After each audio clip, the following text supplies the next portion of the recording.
सवाल यह है कि कुरान में तो सब कुछ है, मगर अलग से ये क्यों आया हुब्बा नबीयकुम व हुब्बा अहले बैतिही, नबी की मोहब्बत और अहले बैत की मोहब्बत और क़िराअत कुरान। जब कुरान में सब कुछ है तो अलग से नबी की मोहब्बत और अहले बैत की मोहब्बत। वजह यह है कि कुरान पढ़ने से सिर्फ मोहब्बत समझ में नहीं आती है। मोहब्बत एक ऐसी चीज है जो देखने से बहुत आसानी से समझ में आ जाती है। जैसे सहाबा ने मोहब्बत किया नबी से, और इतनी मोहब्बत किया कि नबी अगर लोआबे दहन डालते थे तो सहाबा हाथों से कैच कर लेते थे। नबी अगर वुजू करते थे तो वुजू का पानी सहाबा गिरने नहीं देते। मोहब्बत का ये तरीका जो सीखा है जिन लोगों ने ना, जिन लोगों ने सीखा और अमल किया, वही अहमद रजा खान बन गए, वही मुजाहिद मिल्लत बने, वही मुफ्ती आजम बने, वही ताजुल शरीयत बने। तो ये नबी की मोहब्बत एक पहला। अच्छा, उसके बाद आया कौन है भाई, हुब्बा अहले बैती। अहले बैत का क्यों आया? क्योंकि हमारे नबी जानते थे सब लोग मुझे नहीं देख पाएंगे, लेकिन अहले बैत हर जमाने में होंगे, तो इसलिए अहले बैत से मोहब्बत करें, क्योंकि अहले बैत वाया वाया मेरा ही खून है उनके अंदर, तो अहले बैत से मोहब्बत ये मेरी ही मोहब्बत होगी। इस वजह से अहले बैत का लफ्ज आया। और उसके बाद आया क़िराअतुल कुरान। मोहब्बत में कहीं गुमराह ना हो जाए इसलिए थ्योरी कुरान भी नबी दे करके गए कि मोहब्बत में पूजा नहीं शुरू कर दीजिएगा, मोहब्बत में हद से आगे नहीं जाइएगा, जैसे राफजी लोग चले गए, शिया लोग चले गए। इसलिए कुरान शरीफ नाजिल हुआ है, और कुरान शरीफ सिस्टम ऑफ लाइफ है। ये बच्चों के हवाले से मैंने बुनियादी बातें बता दी। अब आइए कुछ स्टूडेंट की मिसाल दे दूं। अगर अपनी स्कूल हो, अपने टीचर हो, अपनी स्कूल हो, तो क्या होता है, एक बच्चा रोजाना पढ़ने जा रहा था, लोग उसको देख रहे थे। एक यहूदी गौर से देख रहा था ये बच्चा रोजाना पढ़ने जा रहा है। यहूदी बोलता है चंद दिनों के बाद में, हजरत हजरत मुझे कलमा पढ़ाइए। कलमा पढ़ा दिया गया। उनसे पूछा कि तुमने देखा क्या? तो वो यहूदी बोलता है ये साहब जो पढ़ने जा रहे हैं ना मदरसे में, इनका नाम मोहम्मद था। ये साहब इतने अच्छे लगे मुझको, मैंने सोचा हादा मोहम्मदुकुमुल असगर फकैफ काना मोहम्मदुकुमुल अकबर। छोटे मोहम्मद साहब इतने अच्छे हैं तो बड़े मोहम्मद साहब कितने अच्छे होंगे, इसलिए मुझे कलमा पढ़ा दीजिए। वो जो मोहम्मद साहब पढ़ने जा रहे थे, छोटे मोहम्मद, उनका नाम है इमाम मोहम्मद बिन हसन शीबानी, और टीचर का नाम है इमाम आज़म अबू हनीफा रदियल्लाहु ताला। ऐसी एक और स्टूडेंट की मिसाल दे दूं। वो स्टूडेंट है हुजूर मुहद्दिस कबीर दामजिल्लु अलैना, हाफिज मिल्लत से पढ़ रहे थे। हाफिज मिल्लत अलैहिर्रहमा इन्नमल अमालु बिन्नियात पढ़ा रहे थे। कहा एक काम की 100 नियतें करना। ये स्कूल में नहीं बताया जाता, ये अपनी स्कूल होगी तब बताया जाएगा। एक काम की 100 नियतें करना, 100 का सवाब अलग अलग मिलेगा, लेकिन उसमें रिज़्क़ की नियत मत घुसाना, क्योंकि रज़ाक तो अल्लाह है ही, वो बगैर नियत के भी रिज़्क़ देता है, जैसे कुत्ता बिल्ली कौवा को देता है, तो इंसान को क्यों नहीं देगा? वो सबको रिज़्क़ देता है तो वो इंसान को क्यों नहीं देगा? इसलिए हर काम करना, रिज़्क़ की नियत मत करना। अपनी स्कूल होगी तो ये बात चलेगी। दूसरा पॉइंट आ जाए, बड़ों का हाल। बड़े आम तौर से जहालत के शिकार है, झूठ बात बात में बोलता है, शराब पीता है, जुआ खेलता है। अगर किसी के पास 1 लाख रख दे और आप मर गए तो उसकी नियति बदल जाती है, अमानत में खयानत करता है। बुख्ल बहुत ज्यादा हो गया, दीनी मामलात में बुख्ल बहुत ज्यादा करेगा इंसान। अच्छा, कुछ जलसों का तरीका भी बताऊं। कुछ ऐसे भी लोग देखें जो शायरों पर ऐसे करके गड्डी उड़ा देंगे, 10,000 20,000। अभी नदीम भाई को नहीं दिया गया होगा, नदीम भाई कह रहा हूं मैं, अजमत भाई को इतना नहीं दिया गया होगा, मगर कुछ जलसों में 10, 20, 30,000 ऐसे करके शायरों पे उड़ा देते हैं। और जब मदरसे का ऐलान होता है तो बड़ी मुश्किल से 100 रुपया भी नहीं निकलता। इसका मतलब उसने इस्लाम को समझा ही नहीं, उसने दीन को समझा ही नहीं। कहां पर कितना देना चाहिए और कैसे देना चाहिए उसे पता ही नहीं। अच्छा, शायरों को देंगे, खतीबों को नहीं देते, उसे पता ही नहीं है। शेख सादी ने लिखा वो गुलसिता में, आलिम रा जर बेदे तबिस्यार खानदान। शेख सादी ने लिखा, आलिम को पैसा देता कि खूब खूब पढ़े और लोगों को दीन की बातें बताए। शायर के बारे में मैंने पढ़ा ही नहीं। शायर को देना जायज है, मैं ये नहीं कह रहा हूं देना जायज नहीं, देना जायज है, मगर मैं बता रहा हूं लोगों की सोच बता रहा हूं कि उसने दीन को नहीं समझा। अब ये जो बड़ों का जो हाल है, अब ये तो मदरसा में नाम लिखाएंगे नहीं, हनफिया अल जामियातुल फैजिया अशरफुल उलूम में।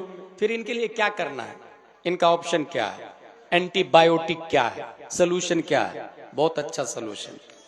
ये जो बड़े लोग हैं इनके लिए मदरसतुल बालिगान होना चाहिए मस्जिद के बाजू में, और एटलीस्ट वो जुमा में तकरीर से पहले पहुंचे, और इमाम साहब आलिम रखे। आलिम इमाम कहाँ रहेंगे? जहां मस्जिद के बाजू में फैमिली क्वार्टर होगा। मस्जिद बना लेते हैं लोग करोड़ों की, मगर फैमिली क्वार्टर नहीं बनाते। इमाम साहब कहाँ रखेंगे, कहीं रहेंगे, मुझे नहीं मालूम भाई साहब। अच्छा, इमाम साहब रखेंगे भी तो उनकी बीवी का ठिकाना नहीं रहता, इसलिए वो 2-3 महीने में घर जाते हैं तो पूरे इमाम साहब बार बार छुट्टी कर रहे हैं। इसलिए क्या होना चाहिए, मस्जिद के बाजू में फैमिली क्वार्टर। ऐसे भी मस्जिद नबवी के बाजू में हुजरा मुस्तफा बना हुआ था। अजमत भाई भारी दलील दे रहा हूं, मस्जिद नबवी के सहन में हुजरा आयशा बना हुआ है, जहां हुजूर सल्लल्लाहु अलैहि वसल्लम आराम फरमाते थे। इसका मतलब मस्जिद के बाजू में इमाम का हुजरा फैमिली क्वार्टर होना चाहिए, जैसे मस्जिद नबवी में था, हुजूर सल्लल्लाहु अलैहि वसल्लम थे, उलमा उनके नाइब हैं। इसमें क्या होगा, वो आलिम अच्छे से अच्छा रखे, जुमा में तकरीर से पहले पहुंचे। वो जुमा की तकरीर मौजू के तहत हर महीने में हिसाब से होता है। मुहर्रम में क्या हराम क्या हलाल, ढोल हराम, ताशे हराम, बाजे हराम, मुरव्वजा ताजियादारी हराम, ये सब बताते हैं। कुर्बानी में बड़ा बड़ा बकरा खरीद लेंगे और खूब हार पहना के शोबाजी करेंगे। इमाम साहब बताएंगे लन यनालल्लाह लुहूमुहा वला दिमागुहा वलाकिन यनालुहु तक़वा मिनकुम। ये बकरा, गोश्त, खून, हड्डी ये अल्लाह की बारगाह में पहुंचता ही नहीं, पहुंचती है मोमिनों की नीयत। ये कौन बताएंगे? इमाम साहब आलिम रहेंगे। तो आलिम कब रहेंगे? जब फैमिली क्वार्टर रहेगा। इसलिए क्या करना है, मस्जिद के बाजू में फैमिली क्वार्टर, ताकि बड़ों की इस्लाह हो सके। अब आखिरी पॉइंट वमा अलैना इल्लल बलाग बोलने जा रहा हूं मैं। आखिरी पॉइंट है एजुकेटेड की सोच। एजुकेटेड से मेरी मुराद वो लोग जो मुस्लिम हो या गैर मुस्लिम हो, पढ़े लिखे हैं मगर इस्लाम पर क्वेश्चन है उनका। जैसे उनका कहना यह है कि फंडामेंटलिस्ट नहीं होना चाहिए, इतना सख्त नहीं होना चाहिए। अगर कोई देवबंदी आ रहा तो सलाम कर लो, वहाबी से अच्छा रिश्ता आ रहा, पढ़ा लिखा है वहाबी, तो रिश्ता कर लो। ये किन लोगों का कहना है? पढ़े लिखे लोगों का, एजुकेटेड। ये एजुकेटेड से मुराद मेरी उलमा नहीं है, ये स्कूल वाला एजुकेशन, एजुकेटेड लोग। मेरा कहना यह है कि किसी भी डिपार्टमेंट में एक इंसान है, जब तक उसके उसूल और सिस्टम को नहीं अपनाएगा वो कामिल नहीं हो सकता है। जैसे अगर सर फटा है तो स्टेजिंग थ्रेड पांव में लगाएगा या सर में लगाएगा? टाके सर में लगाएगा या पांव में लगाएगा? अगर हाथ से खून बह रहा है, कॉटन एंड बैंडेज आंख में लगाएगा या हाथ में लगाएगा? जो दवाई जिस दर्द के लिए है, जिस काम के लिए, वही दवाई देगा ना। ये उसूल है, इसी को कहते हैं फंडामेंटलिस्ट। इसी तरीके से दीन में क्या हलाल क्या हराम, क्या फर्ज क्या वाजिब, क्या सुन्नत क्या मुस्तहब, इस पर अमल जब तक इंसान नहीं करेगा ओरिजिनल मोमिन हो ही नहीं सकता। और कुरान शरीफ में आया ला तनकिहुल मुशरिकात हत्ता युमिनना वला अमतुम मुमिनतुन खैरुम मिन मुशरिकतिन वलौ अअजबतकुम। वहाबी देवबंदी सूरह कुल्ली से निकाह होता ही नहीं है। जब ये लिखा हुआ है कुरान शरीफ की तफसीरों में कि वहाबी देवबंदी सूरह कुल्ली से निकाह नहीं होता है, ये एजुकेटेड तबका कह रहा है कि नहीं, पढ़ा लिखा फैमिली मिल जाए तो कर लेना चाहिए। ये उसूल के खिलाफ हुआ कि नहीं हुआ? जब कुरान बोल रहा निकाह ही नहीं होगा और वो अपनी चला रहा, अपनी सोच चला रहा है, बताइए क्या ये इस्लाम के खिलाफ नहीं है? क्या ये नबी के सिस्टम के खिलाफ नहीं है? क्या ये शरीयत मुतहरा के खिलाफ नहीं है? एक आम मोमिन कह रहा है कि नहीं निकाह नहीं होगा, एजुकेटेड तबका बोल रहा नहीं, अच्छी फैमिली मिल जाए तो कर लेना चाहिए। बात किसकी मानी जाएगी? बात किसकी मानी जाएगी? एक MBBS डॉक्टर बोल रहा है वुजू में 6 फराइज है, और अल जामियातुल फैजिया अशरफुल उलूम का तालिब इल्म बोल रहा है कि नहीं, अनवार शरीयत में लिखा है वुजू में 4 फराइज है। बात किसकी मानी जाएगी? MBBS की या वो जामिया फैजिया के तालिब इल्म की? कॉमन सेंस है, जामिया फैजिया के तालिब इल्म की, क्योंकि इसने जो बोला वो अनवार शरीयत से, और अनवार शरीयत किताब लिखी गई अशियातुल लम्हात हदीस की किताबों से, और हदीस नाम है मुस्तफा के कौलो फेल तकरीर का, और नबी वही बोलते हैं जो वही इलाही होती है। लिहाजा MBBS की बात 0.000 वैल्यू रखती है। बात मोतबर उस तालिब इल्म की होगी जो अनवार शरीयत से बोल रहा है। इसलिए पढ़े लिखे लोगों की सोच को बदलने के लिए करना क्या होगा? अब जाहिर सी बात है, वो भी मदरसे में नाम लिखाएंगे, वो कहेंगे मैं MBBS हूं, मैं B.Ed हूं, मैं D.Ed हूं, मैं क्यों जाऊं तुम्हारे यहां पढ़ने के लिए? ऐसे लोग के लिए क्या करना चाहिए? वो जो बताया ना मैंने, फैमिली क्वार्टर, अच्छा आलिम, उनके लिए वो कोचिंग सेंटर खोलेंगे। कोचिंग सेंटर में बेहतरीन टेबल वगैरह सब कुछ होगा, और वो हफ्ते में एक दिन क्वेश्चन आंसर रहेगा, जिसमें पढ़े लिखे लोग आए, कलेक्टर, SP, बैरिस्टर, वकील, जज, डॉक्टर सब आए, इस्लाम के ताल्लुक से जो भी सवाल हो वो करे। आपकी मस्जिद का अच्छा आलिम होगा, वो हर सवाल का जवाब देगा। ये 3 जहत थी मेरी, बच्चों का फ्यूचर, बड़ों का हाल, एजुकेटेड की सोच, उसको बदलने का सही तरीका भी बताया मैं। रब्बे कदीर हम सबको कुरान शरीफ, हदीस शरीफ, फिक़्ह शरीफ पढ़ने, समझने, अमल करने की तौफीक अता फरमाए। आगे दस्तारबंदी का काम बाकी है। नकीब साहब कहाँ गए? ले आगे दस्तारबंदी वाला काम।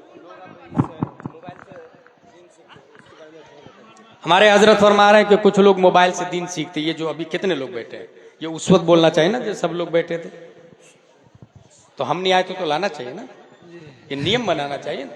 यानी वही बात हो गई कि वोट देगा इंसान अबू जेहल को और हाकिम कहेगा उमर फारूक आजम जैसा होना चाहिए। ये सोच रहे हैं कि इस्लाह हो जाए लोगों की, और इतने लोगों में मुझे कह रहे हैं कि इसका जवाब दीजिए। बहरहाल मैं मुकल्लफ हूं अल्हम्दुलिल्लाह। मोबाइल से दीन सीखना ये मुतलकन जायज नहीं है, क्योंकि मोबाइल पे इंजीनियर मिर्जा और जाकिर नायक की औलादे बहुत ज्यादा रहती है, ताहिरुल पादरी के फॉलोवर बहुत ज्यादा रहते हैं। अच्छा, मोबाइल में कोई चैनल वाले भी अपनी मर्जी से, ये जितने चैनल वाले हैं ना, अपनी मर्जी से हेडिंग डालेंगे, और होगा कान में, मैं कहूंगा अजमत भाई आपने बहुत अच्छा पढ़ा, ये हेडिंग डालेंगे कुछ तो हुआ है गड़बड़, इस वजह से कान में कुछ बोल रहे हैं। क्या बात? इनको TRP से मतलब, इनको इससे कोई मतलब नहीं है कि इस्लाम की नशरो इशाअत कैसे होगी। इसलिए मोबाइल से दीन सीखना मुतलकन जायज नहीं है। उसमें कुरान शरीफ के खिलाफ भी आते, वहाबी देवबंदी का वेबसाइट भी है, अहले हदीस का वेबसाइट भी है, सलमान रश्दी के वेबसाइट है, तस्लीमा नसरीन के वेबसाइट है। आप लिखेंगे नबी को इल्मे गैब है कि नहीं, देवबंदी की इबारत भी आ जाएगी, अबुल अला मौदूदी